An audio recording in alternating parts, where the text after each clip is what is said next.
네,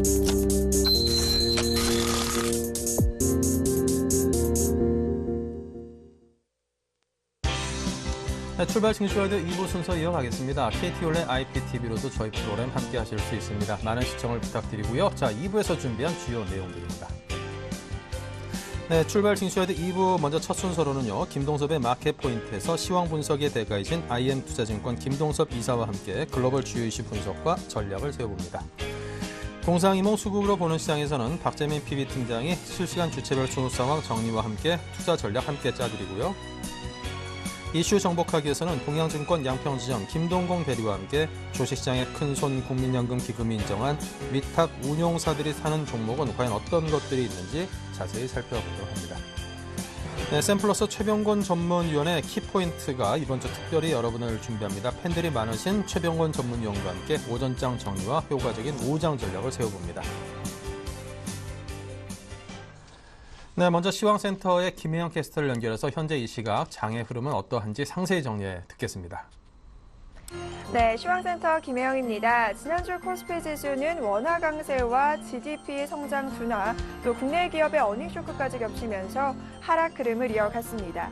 1900선이 붕괴가 됐는데요.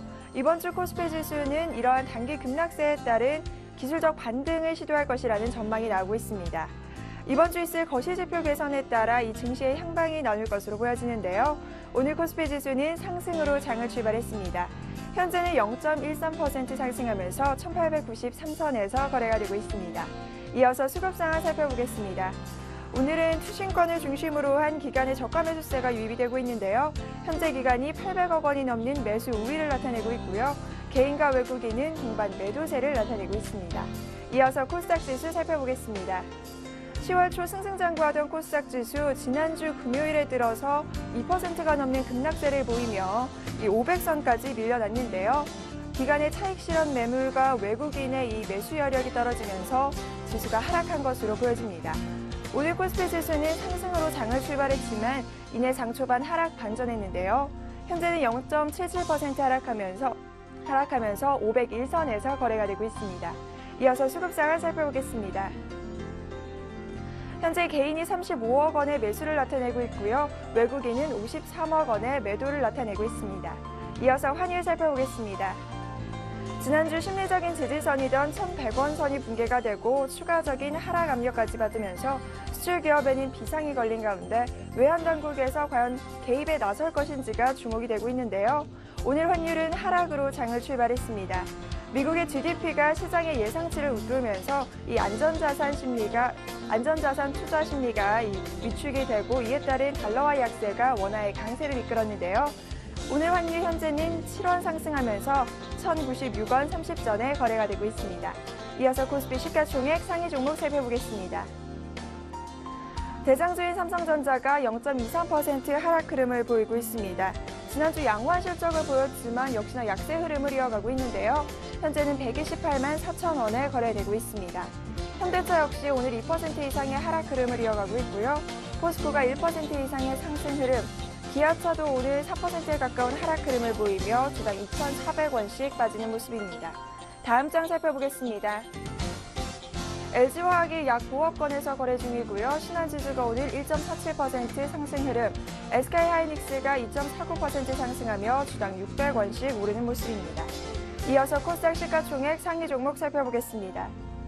대체로 약세를 이어가고 있는데요. 셀트리온이 약 5억건, 파라다이스는 2% 이상의 하락 흐름, CJ 오쇼핑 역시 오늘 1.53% 하락하면서 주당 3,800원씩 빠지고 있습니다. 다음 장 살펴보겠습니다. SK 브로드밴드와 동선은 강 5억권에서 거래를 이어가고 있고요. 시젠이 오늘 2% 이상의 하락 흐름을 보이며 주당 1,600원씩 빠지는 모습입니다. 이어서 이 시각 특징 업종 및 테마 업종 살펴보겠습니다. IT 업종 주가가 외국인의 매수세에 힘입어 기관의 매수세에 힘입어 상승 흐름을 이어가고 있습니다. 현재 삼성전자가 약 5억건에서 거래되고 있고요. SK하이닉스는 2% 이상의 상승 흐름, 오늘 LG디스플레이가 굉장히 좋은 흐름을 이어가고 있는데요. 6% 이상의 급등세를 보이며 주당 2,000원씩 오른 모습입니다. 정유주 주가가 유가 상승과 정제 마진이 개선될 것이라는 기대감에 동반 오름세를 보이고 있습니다. 7거래일 만에 오름세를 나타내고 있는데요. 현재 SK이노베이션은 보합권으로 돌아선 모습이고요. GS와 SO일은 강보합권에서 거래를 이어가고 있습니다. 코스피 지수가 장중 1900선을 회복하면서 증권주 역시 반등에 나선 모습인데요. 현재는 혼조세로 돌아선 모습입니다. 삼성증권이 0.42%, 대우증권도 0.47%로 강보합권에서 거래가 되고 있고요. 현대증권은 1% 이상의 상승 흐름, 키움증권은 0.18% 약보합권에서 거래가 되고 있습니다.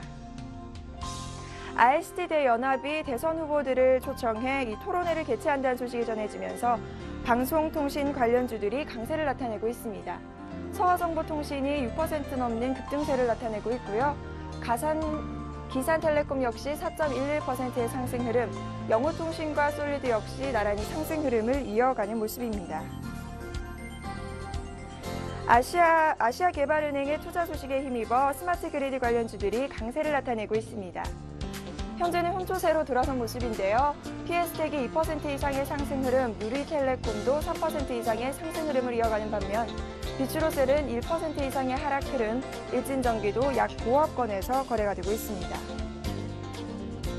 웅진홀딩스 주가가 장 초반 강세를 나타내고 있습니다.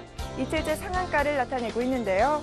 웅진코웨이가 결국 매각될 것이라는 소식이 긍정적인 재료로 보여지고 있습니다. 웅진홀딩스 현재 상한가를 나타내면서 주당 270원씩 오른 모습입니다. 하이마트 주가가 강세를 나타내고 있습니다. 공정거래위원회가 롯데쇼핑의 하이마트 인수를 최종 승인했다는 소식이 전해지면서 긍정적인 재료로 나오고 있는데요. 현재 1.77% 상승하면서 74,900원에 거래되고 있습니다. 발암물질 검출로 약세 흐름을 이어가던 농심이 반등에 성공한 모습입니다. 오늘 4일 만에 반등에 성공했는데요.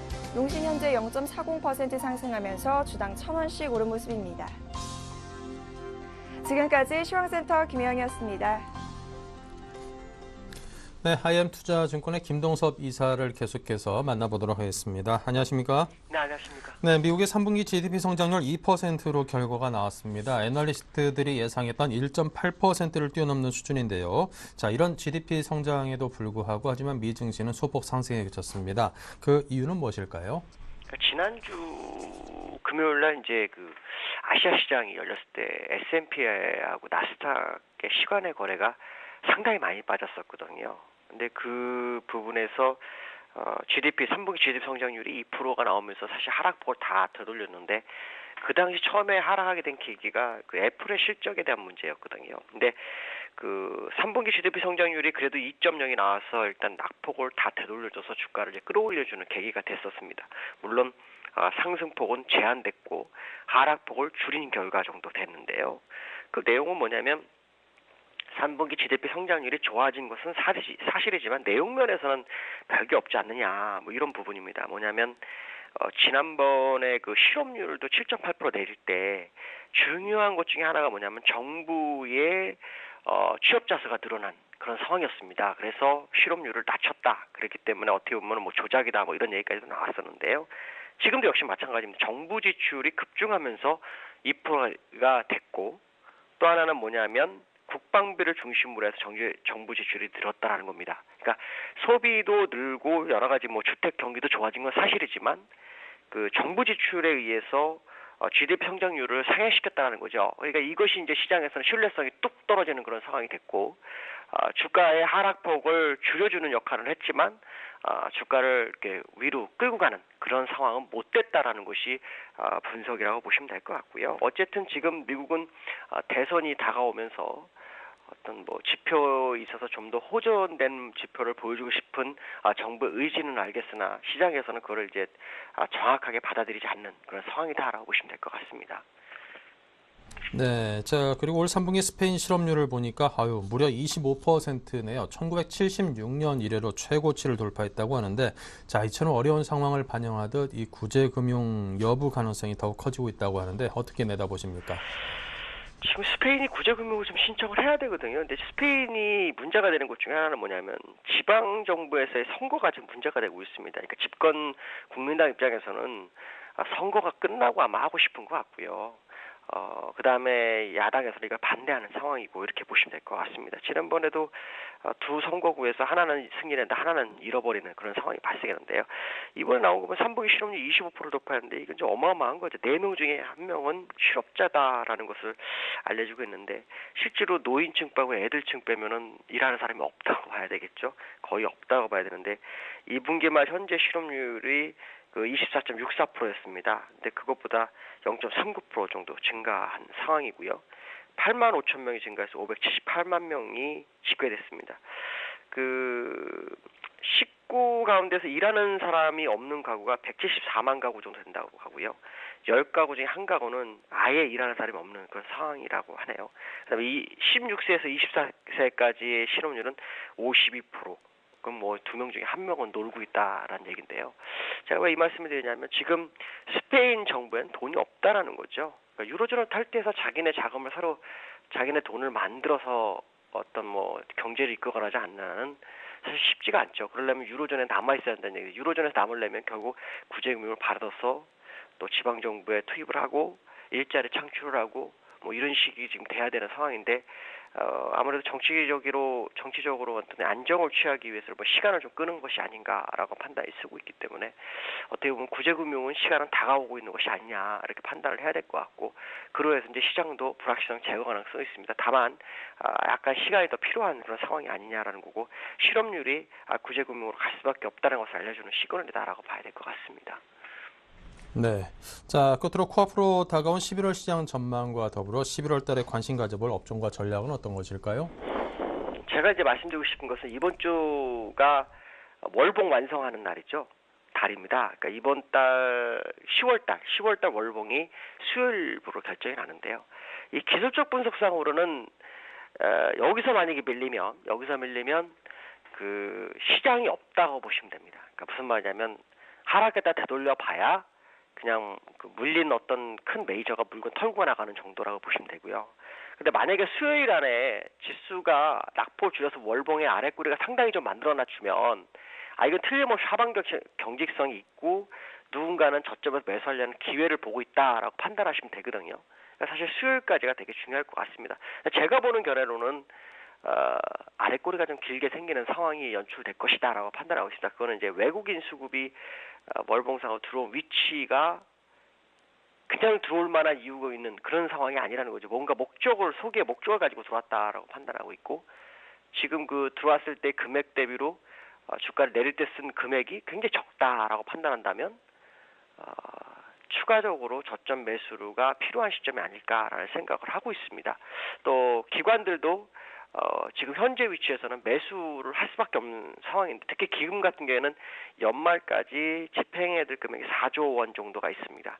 그러다 하루에 1,000억씩 사도 그걸 다 못 사죠. 그러니까 결국 어느 순간을 기다리고 있는 것이다라고 판단해야 될 것 같고 그 다음에 중국도 지금 그 올해의 재정 지출을 해야 될 금액이 남아있는 금액이 4조 위안 정도 됩니다. 그 4조 위안 정도면은 그 2008년도에 경기 부양책한 금액과 똑같죠. 그 얘기는 무슨 말이고 그만큼 규모가 크다라는 얘기니까 결국 지금의 눌림은 좀 이해할 수 없는 부분이지만 그래도 뭐 시장이 누른다면 저점 매수 등이 유효하지 않느냐. 그러나 만약 수요일까지 한 1940 이상을 회복하지 못하면 좀 고민을 해봐야 될 필요성은 있지만 제가 볼 때는 충분히 가능성이 있다라고 판단하고 있고요. 저점 심하다 한번 대응해볼 필요성이 있지 않느냐 이렇게 판단하고 있습니다. 네, 자, 지금까지 IM투자증권의 김동섭 이사와 함께했습니다. 감사합니다. 네, 감사합니다. 네, 자, 계속해서 박재민 PB팀장을 화상 연결합니다. 안녕하세요. 네, 안녕하세요. 네, 먼저 양시장의 흐름과 주체별 수급 상황부터 보겠습니다. 네, 오늘 수급상 기간이 사실 이번 주에 월말 윈도우 드레싱이 들어올 거라고 좀 예측을 해보겠습니다. 역시 아침부터 가만히 또 투신이 사는 모습을 보이고 있는데요. 그리고 연기금은 오늘 그냥 사지는 않는 모습이고 프로그램 물량, 외국인이 선물 매수로 인해서 아무래도 국가 차익 쪽에서 700억 정도 들어오면서 기간이 총 920억을 사고 있어요. 외국인은 반면 430억을 팔고 있고요. 개인도 외국인과 비슷하게 460억 정도 정도를 거래소에서 일단 파는 모습입니다. 전기전자 업종, 결국에 기관이 900억 중에 전기전자 800억을 사고 있고요. 결국 전기전자 업종 중에서는 이제 아무래도 LG그룹주 최근에 아무래도 주식 시장이 상당히 약세 시장인데도 불구하고 좀 선방하는 모습, LG그룹주랑 그리고 삼성전자를 좀 나눠서 담는 모습을 일단 보이고 있습니다. 외국인이 역시 전기전자 업종을 제일 많이 팔고 있고요. 537억, 개인이 좀 삼성전자랑 LG그룹주를 많이 파는 모습입니다. 운수장비 업종 중에 지난주 금요일 날 시장의 폭락 가운데 현대차를 외국인이 많이 담았는데요. 오늘 어쨌든 운수장비 업종으로 좀 들어오는데 이게 자동차 업종이 아니라 좀 조선 업종 이쪽으로 좀 나눠서 들어오는 모습입니다. 그래서 자동차 업종이 현대차, 기아차가 지금 2% 이상, 기아차는 3%가 빠지면서 6만 원이 장중에 하회했었는데 4%까지 빠지면서 제가 계속 말씀드렸지만 자동차 업종과 환율이 원화가 강세가 될수록 상당히 이익이 많이 줄어들기 때문에 정말로 많이 줄어듭니다. 그렇기 때문에 좀 당분간 계속 좀 보지 않으시는 것이 일단 맞을 걸로 보이고요. 코스닥 시장, 일단 코스닥 시장은 제가 지난주에 지금 상당히 폭락이 임박하고 있다. 말씀을 드렸는데, 금요일날, 목요일날 3.5% 빠졌습니다. 지수상으로. 오늘 0.7%, 장중에 지금 또 하락 전환했는데요. 이게 다 빠진 게 아닙니다. 수급을 보시면 알 수 있습니다. 코스닥은요, 기관이 어쨌든 주도하는 시장인데요. 기관이 금요일날 400억을 넘게 팔았고요. 개인이 400억을 넘게 또다시 샀습니다. 지수가 520선에서 30선에서 행보하면서, 많이 위에서 기관이 솔직히 물량 털기를 했고요. 개인이 그걸 다 받았고요. 그 투매가 나오기보다는 오히려 개인이 신용, 레버리지를 이용해서 더 잡았습니다. 그렇기 때문에 코스닥은 지금 투자를 정말 주의를 하셔야 되는 구간이기 때문에 상당히 업종별로 체크할 필요도 없다고 생각이 들고 있고요. 어쨌든 코스닥 시장은 한 업종이 박살을 내면은 결국엔 다른 업종이 주로로 같이 따라서 그런 심리적으로 움직이는 시장이기 때문에 사실 코스닥 시장은 더 주의하시길 바라면서 오늘 수급 상황을 좀 말씀을 드릴게요. 네, 자 그렇다면 오늘 주체별 속내를 표현하신다면요? 네, 외국인이요. 일단 미국 재정절벽 이슈가 어쨌든 다시 부각이 되고 있는데요. 어쨌든 여론조사에서는 오바마가 거의 될 거라고 확실시 되고 있는 것 같습니다. 지난주 어쨌든 3차 TV 토론까지 마쳤는데요. 박빙이라고는 하지만 어쨌든 오바마가 재선이 거의 될 것이다. 이렇게 좀 예측을 하고 있는 가운데서도 재정절벽 이슈는 어쨌든 계속 나오고 있습니다. 금요일날 JP모건 다이모 CEO가 재정절벽 이슈도 상당히 심각하다. 이렇게 또 얘기한 것도 아무래도 전문가들은 그렇게 좀 생각을 하고 있는 것 같고요. 그런 의미에서 미국은 어쨌든 대선 전까지 올라갈 일 없을 거다. 일단 생각을 하면서 지금 선물옵션 시장에서 양매도 계속 그런 전략을 구사하고 있다. 그런 가운데 하방 쪽으로 계속 방향을 바꾸고 있다. 그래서 현물 쪽도 제가 좀 사는 거를 좀 중단하고 일단 관망하는 자세가 필요하다. 말씀을 지난주 후반부터 약간 드렸습니다. 개인은 잘못 썼나 보다 손절해야 되겠다 하는데 지난주 내내 좀 사다가 이번 주 지수가 약간 올랐는데 업종별로 별로 오르는 것 같지는 않습니다. LG 디스플레이가 오늘 6%대 막 이렇게 급등을 하는데 LG 디스플레이가 이게 참 웃기거든요. 왜냐면은 실적이 사실 금요일날 이제 종가 이후에 발표해서 흑자 전환해서 오르는 기대감이긴 한데요. 환율이 만약에 이렇게 원화 강세가 되면은 가장 좀 후회를 못 보는, 결국엔 손실을 많이 볼 수 있는 종목이기 때문에 올라올 때, 기간이 올라올 때 솔직히 정리를 하라고 저는 말씀을 드리고 싶고요. 결국은 개인들이 오늘 정리를 하는 것 같은데 좀 잘한다고 봅니다. 그런 거는. 이쪽에서는 손절매가 아니라 수익 실현을 좀 하는 걸로 보이고 있고요. 자, 기간 마지막 윈도우 드레싱 좀 해볼까? 많이 떨어졌는데 이렇게 좀 생각을 하는데요. 월말이면 항상 그리고 분기말이면 들어오는 게 물량이 기간 쪽의 물량입니다. 수익률 제고를 위해서도 사실 좀 많이 집행을 하고 그런데요. 연기금이 연말까지 계속 집행을 할 걸로 일단 예측을 하는데 외국인의 어쨌든 포지션을 이길 수는 없다고 보고 있고요. 강권은 투신이라고 보고 있습니다. 투신이 오늘 150억 정도 매수를 하고 있는데요.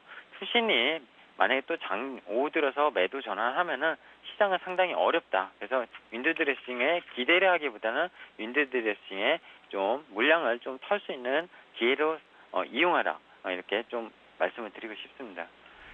네, 자 오늘장 개인을 위한 투자 전략은 어떤 걸 제시하십니까?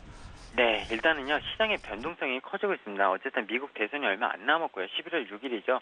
변곡점으로 가고 있습니다. 다만, 가고 있는 가운데 시장은 하방 쪽으로 계속 좀 세팅이 되고 있고요. 환율도 그리고 기업 실적도 우호적인 게 전혀 없는 시장입니다. 물론 이제 저도 처음에 미국과 양적 완화를 이제 썼을 때 이제 제가 방향을 좀 바꿨었습니다. 그동안 지수는 박스권이고 올라오면 패라고 계속 전략을 하다가 미국발 QE3를 쓰고 나서는 전략을 좀 바꿨었는데 결국에 그 전략을 제가 다시 선회하게 된 이유는요. 바꾼 이유는 미국발 QE3 이후에 갭을 메운 게 아니라 결국에 갭을 이탈을 했습니다.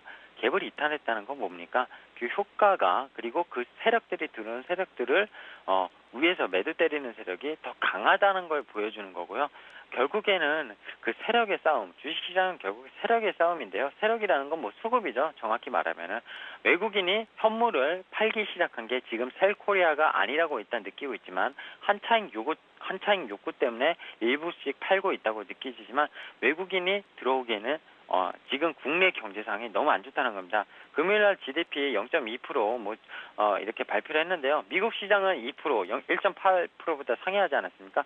그게 근데 국방비 예산 증가라고 연말에 집행하는 그 일시적 효과가 좀 있고요. 아까 말씀드렸던 재정절벽 이슈는 상당히 큽니다. 이게 오바마가 되든 논리가 되든 연말까지 끌고 갈 문제고요. 지금 제일 관건은 사실 저는 중국이라고 원래 봤었는데요. 중국이 11월에 미국처럼 같이 정권이 교체가 됩니다. 그렇기 때문에 지금 부양책을 못 쓰고 있는 거고 연말 안에는 나올 거라고 생각을 했었는데 예측을 중국이 쉽지만은 않은 상황이에요. 그 여파가 결국 화학주나 철강주 이런 쪽으로 다시 돌아오는 것 같고요. 사실 중국이 어렵다면 우리나라 국내 기업들의 실적이 사실 좋게 변할 수는 없을 것 같습니다. 그래서 52주 신저가가 대형주에서 많이 속출을 하고 있고요. 그로 인해서 투자하기 참 어려운 시장인데요. 지금 시장은 어쨌든 간망만이 우세하다. 그리고 올라오면은 좀 매도 좀 쳐서 현금화 좀 시켜놨다가 어쨌든 제가 자주 하는 얘기 있지 않습니까? 주식시장은 매일 열리고요. 어쨌든 시장이 좀 많이 하락했기보다 어쨌든 QE3 이후로 거의 갭을 이탈한 상황이기 때문에 이번 주 월말 윈도 드레싱 효과나 이런 게 있었을 때 좀 정리 좀 하셔서 좀 생각을 할 시간을 갖고요. 미국 대선 이후에 다시 한번 좀 지켜보자 이렇게 말씀을 드리고 싶습니다.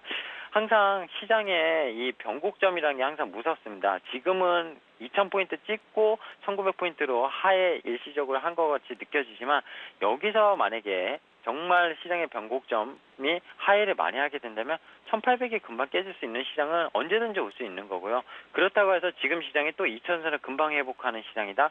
그건 또 아닌 것 같습니다. 그러니까 확률적으로 보면 지금 하방이 더 우세하기 때문에 제가 전략을 좀 많이 수정을 해서 말씀을 드리는 거고요. 코스닥 시장은 당분간 정말 쳐다보시지 말라 말씀을 드리고 싶습니다. 마지막으로 말씀드리면 지난주에 그 나로 사모가 발사를 연기했다 해가지고 코스닥 시장이 무너졌다 이런 소리도 있는데 말도 안 되는 소리고요. 나로가 지금 세 번째인데요. 사실 3호잖아요. 그동안 계속 실패를 했었고요. 근데 그런 거로 인해서 테마주 움직이는 것들 그런 걸로 매매를 하신다면 주식시장에서 참여하실 의사가 사실 필요 없다고 봅니다. 투기잖아요. 그런 건. 어떤 투자가 아니라 투기이기 때문에 그런 매매를 하실 거면은 정말 계좌가 박살나기 때문에 잘못하면은 그렇게 하시기보다는 차라리 그러려면 도박을 하는 게 낫다고 봅니다. 저는 개인적으로. 그렇게 하실 바엔 하시지 마시고요. 대형주 잡을 기회를 지금은 포착할 기회인데 그게 지금 정치적 이슈가 미국 쪽이 워낙 크기 때문에 그 템포를 좀 늦추자 이렇게 좀 말씀을 드리고 싶습니다. 네, 알겠습니다. 지금까지 박재민 PB팀장과 함께 해봤습니다. 감사합니다. 네, 감사합니다.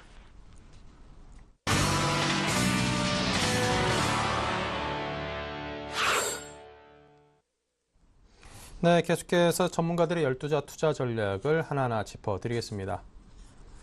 네, 5분의 전문가가 내세운 전략은요. 지수 반등 시 주식 비중 축소, 원화 강세에 따른 수혜주 매매, 1900선 중심의 박스권 등락 예상, 반등 기대보다는 관망 자세 필요, 낙폭 과대 업종의 단기 매수 전략을 말했습니다.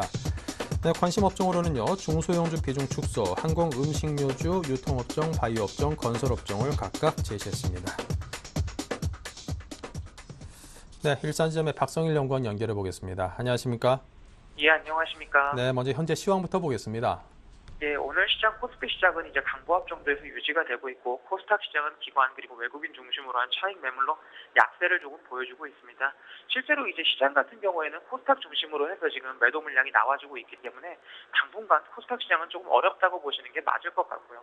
코스피 시장 같은 경우에도 이제 경기선이 200일선을 하회를 했습니다. 그렇기 때문에 중장기적으로 봤을 때야 분명히 성장 모멘텀이 있죠. 왜냐하면 돈을 계속 풀어대고 있기 때문에 저점을 형성할 가능성은 높지만 지금 상황에서 봤을 때 200일선 밑에서 과감하게 매수를 들어가기는 어렵습니다. 그렇기 때문에 아무래도 대형주 위주로는 조금 매도를 하시는 게 맞겠다라고 말씀드리겠습니다.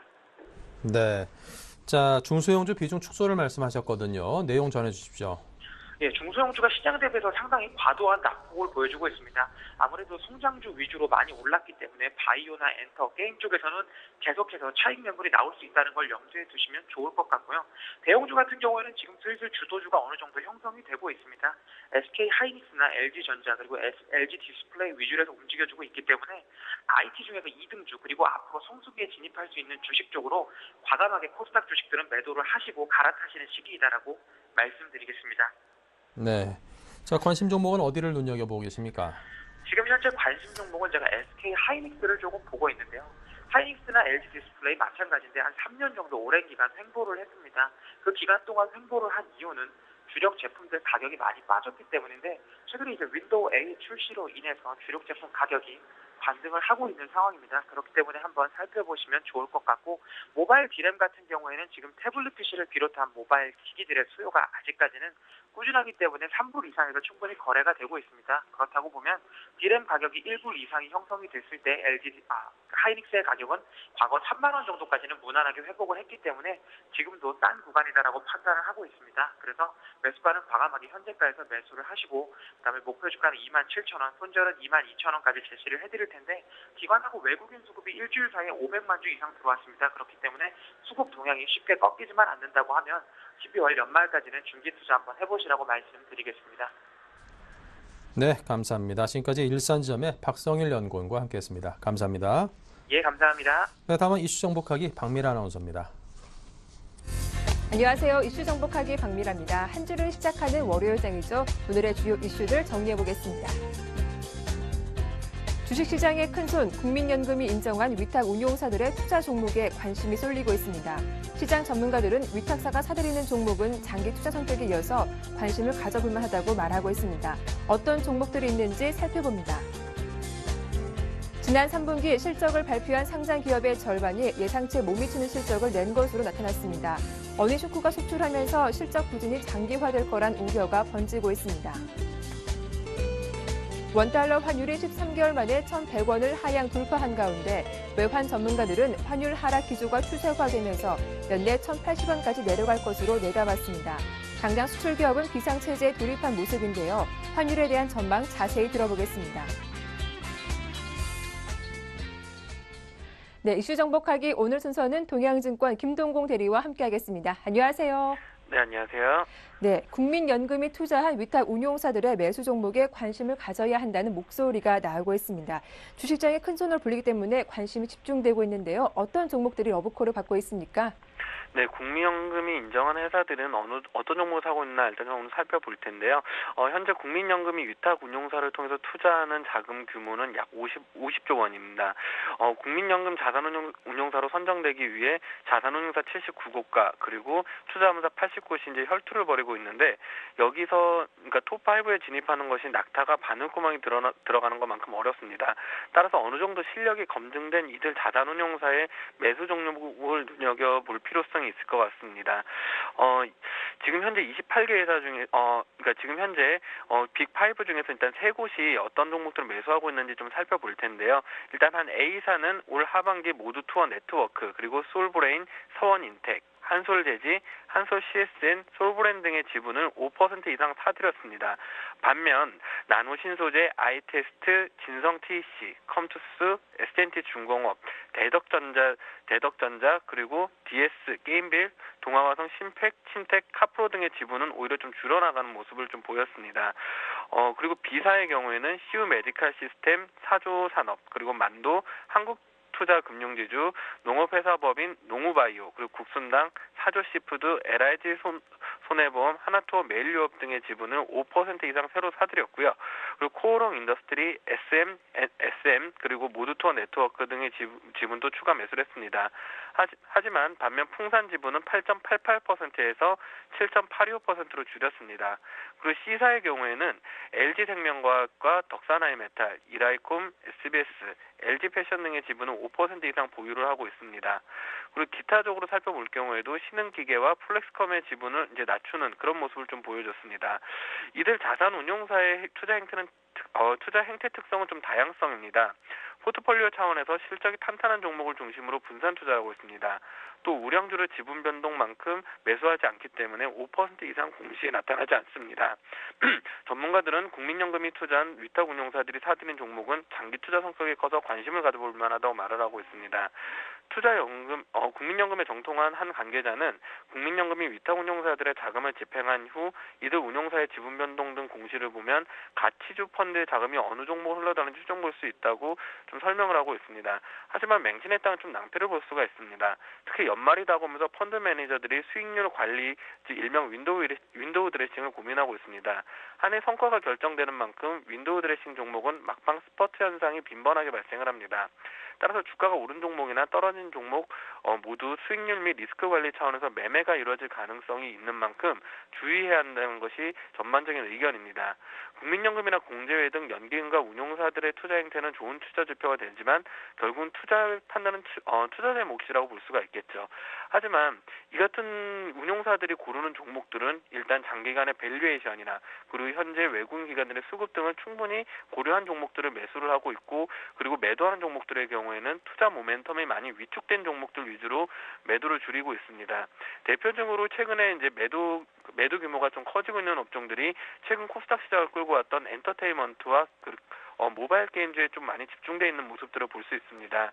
그런 만큼 이 같은 종목들에 대한 관심은 일단 조금 시장에서 주의 쪽으로 좀 관심을 가져볼 만한 것 같고, 그리고 매수하는 종목들은 여전히 장기 투자 메리트가 있다라고 평가를 하고 접근하시면 괜찮은 투자 전략 수립할 수 있지 않을까, 그렇게 평가가 됩니다.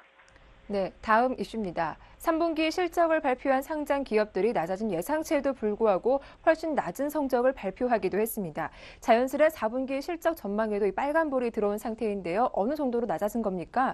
지난 3분기 실적을 발표한 상장 기업의 절반이 예상치의 10% 이상 못 미치는 실적을 낸 것으로 나타나고 있습니다. 3분기 한국의 GDP 증가율이 전분기 대비 0.2%에 그칠 정도로 국내의 경기 침체가 심각해진 게 어닝 쇼크로 이어진 것으로 좀 풀이가 됩니다. 대통령 선거와 미국 재정 벼랑 등 경영 불확실성을 높이는 변수들이 4분기에도 예정되어 있기 때문에 실적 부진이 장기화될 수 있다는 우려 또한 지금 나오고 있습니다. 일단 FM 가이드에 따르면 3분기 실적을 발표한 기업 중 증권사 애널리스트의 실적 예상치가 있었던 76개 기업의 47.4%인 36곳의 영업이익이 예상치의 10% 이상 미달한 것으로 나타났습니다. 일단 예를 들면 두산인프라코어는 1,078억 원의 영업이익을 낼 것으로 예상됐지만 실제로 나온 결과는 314억 원으로 예상치보다 70.8% 적었습니다. 그리고 OCI는 330억 원의 영업이익을 올려서 예상치의 52.4% 미달했고, 금호석유화학의 영업이익은 451억 원으로 예상치의 35.2% 못 미쳤습니다. 대우건설, 제일기획, S1 등도 예상치를 10% 이상 밑도는 실적을 냈습니다. 영업이익이 예상치를 10% 이상 넘어선 어닝 서프라이즈를 보인 기업은 삼성전기, LG아웃시스, 윈스테크넷, 그리고 아스트라스 DX, 아이디스, 대웅제약, 동아제약 등 7개 뿐이었습니다. 나머지 33개 기업은 예상치에서 10% 이상 벗어나지 않는 실적을 냈습니다. 2008년 글로벌 금융위기 이후 최악의 경기 침체가 기업 실적 악화로 이어졌다는 게 전문가들의 분석입니다. 한국의 최대 수출 시장인 중국의 지난 3분기 경제 성장률은 전년 동기 대비 7.4%로 2009년 1분기 이후 최저치로 떨어졌습니다. 지난 3분기 한국 경제 성장률도 전분기 대비 0.2%로 2009년 1분기 이후 최저였습니다. 3분기 어닝 쇼크는 낮아진 눈높이도 충족하지 못했다는 점에서 시장에 충격을 주고 있습니다. 당초 3분기 어닝 시즌을 앞둔 시점에서는 기업 실적이 낮아진 눈높이는 충족시킬 것이라는 전망이 우세했습니다. 실적 추정치를 미리 하향 하향 조정해서 투자자들의 기대 수준이 낮아진 만큼 실적이 어느 정도 안 좋게 나온다 하더라도 시장에 미치는 영향은 크지 않을 것이라는 분석이었습니다. 그러나 막상 발표된 실적이 하향 조정된 추정치에도 못 미치자 실적 부진이 장기화될 것이다 라는 이런 우려가 커지고 있는 상황입니다. 코스피가 최근 하락한 것은 3분기 실적이 바닥이 아닐 수도 있다는 불안감이 반영되고 있는 것으로 보입니다. 기업들이 4분기 회계의 이대성 비용을 대거 반영할 움직임을 보이고 있어서 4분기에도 실적 개선을 기대하기가 어렵다라고 좀 보여지고 있는 의견들이 있습니다. 그리고 글로벌 경기 회복이 이끌 성장 동력이 부족하고 세계 경제는 내년에도 저투자에서 저고용 그리고 저소비의 악순환을 지속할 것이다라는 전망들 또한 계속해서 나오고 있는 상황입니다. 하지만 일각에서는 미국과 중국의 일부 경기 지표가 반등을 해서 기업 실적 개선으로 이어질 것이라는 분석이 나오고 있습니다.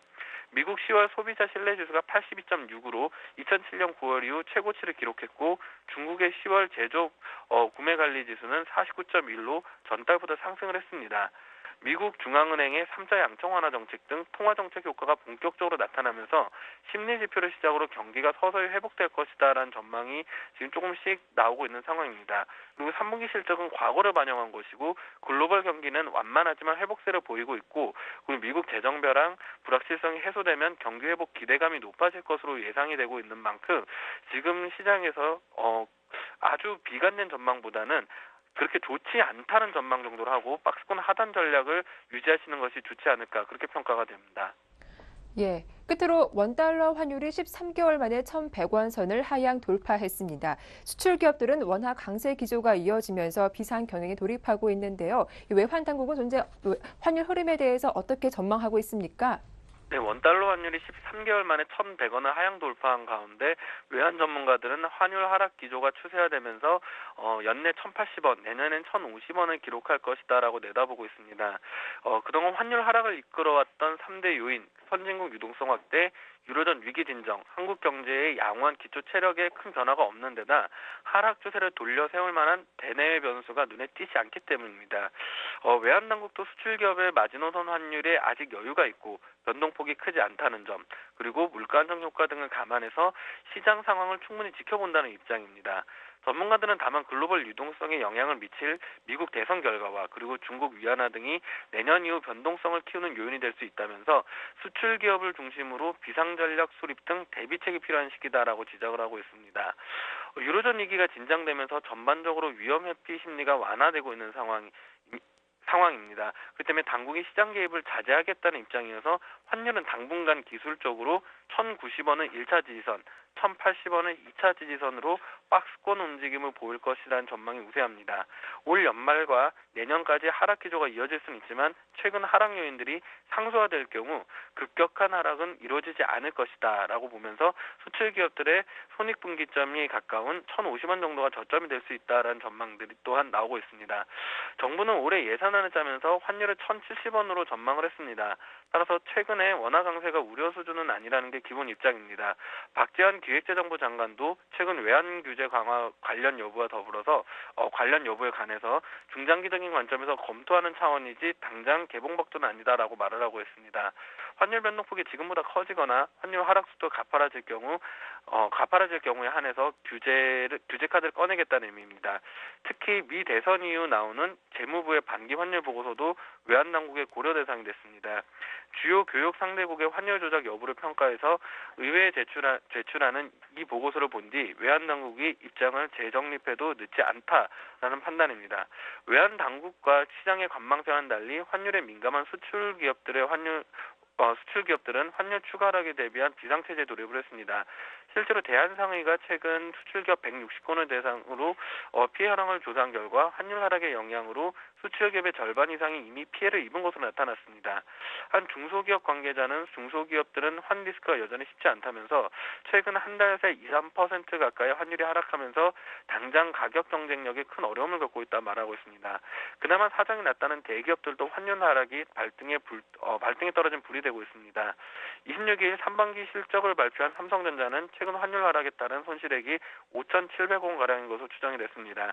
수출 비중이 80%에 육박하는 현대기아차도 환율 변동 시나리오를 긴급 재점검하면서 24시간 외환 모니터링 시스템을 운영하고 있습니다. 환율 하락으로 경영 여건이나 가격 변수가 수출 기업에 비이유적으로 바뀌게 될 것이면서 이 같은 영향으로 사업 계획을 수정하는 등 대비가 필요하다는 전망들이 나오고 있는데요. 이런 상황이만큼 원화 강세주에 대한 관심들이 좀 많이 관심이 대두되고 있습니다. 하지만 원화 강세주 대부분이 경기 방어주인데 원화 강세 수혜주라고는 하지만 사실상 경기 방어주들이 원화 강세 시기에 강세를 보였던 적은 사실상 별로 없습니다. 그렇기 때문에 일단 이익 모멘텀이 반영되고 있고 경기 방어와 같은 이 교집합이 되는 업종들을 좀 살펴볼 필요성이 있습니다. 이 교집합이 되는 업종들을 살펴볼 경우 현재 음식료 업종과 그리고 의약품 업종이라고 좀 판단이 됩니다. 이 두 업종에 대해서 일단은 단기적으로라도 일단 관심을 좀 가져볼 필요성이 있겠다라는 그런 판단을 세울 수 있겠습니다. 네, 동양증권 김동공 대리와 함께했습니다. 도움 말씀 고맙습니다. 네, 감사합니다. 지금까지 이슈 정보카기였습니다.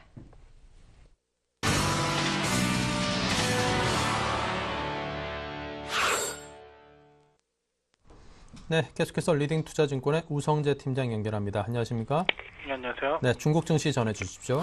예, 지금 최근 중국 증시 시장에서의 매도 물량들이 꾸준히 출현하면서 2100선 무너지는 모습이었었는데요. 오늘 또한 이러한 흐름에서 이어져 나가고 있습니다. 현재 0.21% 하락한 2061.80포인트의 장 움직임 보이면서 시장에서의 불안감들 확대되고 있는 상황인데요. 중국에서의 이러한 움직임이 계속적으로 이어져 나갈지 여부는 좀 지켜보셔야 될 것 같습니다. 지금 중국의 9월 실업률 4.1%를 기록한다라고 발표가 났었는데요. 중국의 도시 농업자 실업률이 4.1%로 1분기 및 2분기와 비슷한 수준을 유지하고 있는 상황입니다. 결국 지금 실업률이 좀 그나마 안정적인 모습을 보이고 있는 만큼 중국 경제에 대한 불안감은 조금씩 줄어들 것으로 보이고 있는데요. 지금 실적 발표 시즌으로 들어오면서 지금 실적들의 발표가 꾸준히 이어져 나가고 있습니다.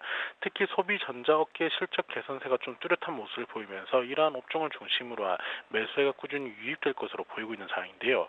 반면 철강 업종들 그리고 시멘트 같은 이제 업종들은 실적이 계속적으로 악화되는 모습을 보이고 있는 만큼 이런 업종에 대해서는 좀 지켜보시는 게 중요할 것으로 보이고 있습니다. 지금 중국 상무부에서는 4분기에 중국의 무역 증가세가 꾸준히 유지될 것이라는 전망을 내놨었는데요.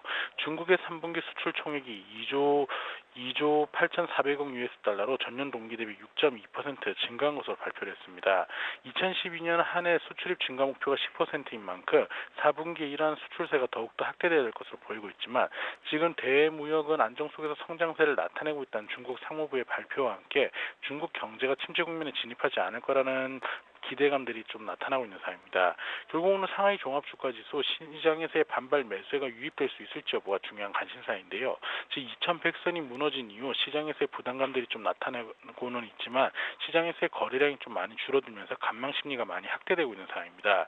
결국 지금 11월에 있을 중국의 정권 교체 이후 새로운 경기 부양에 대한 기대감이 나타나고 있는 가운데 시장에서 실적 발표에 따른 부담감들이 시장에서의 매도 물량으로 이어져 나가고 있는 만큼 관망 심리가 좀 당분간 이어져 나갈 것으로 보이고 있습니다. 결국 상하이 종합주가지수 기간 조정의 장세 당분간 좀 이어져 나갈 것으로 보이고 있는 가운데 큰 폭의 하락은 없을 것으로 전망이 되고 있는 만큼 이러한 부분 염두하시고 접근하셔야겠습니다. 네, 잘 들었습니다. 지금까지 우성재 팀장과 함께한 중국 증시 소식이었습니다. 감사합니다. 네, 고맙습니다.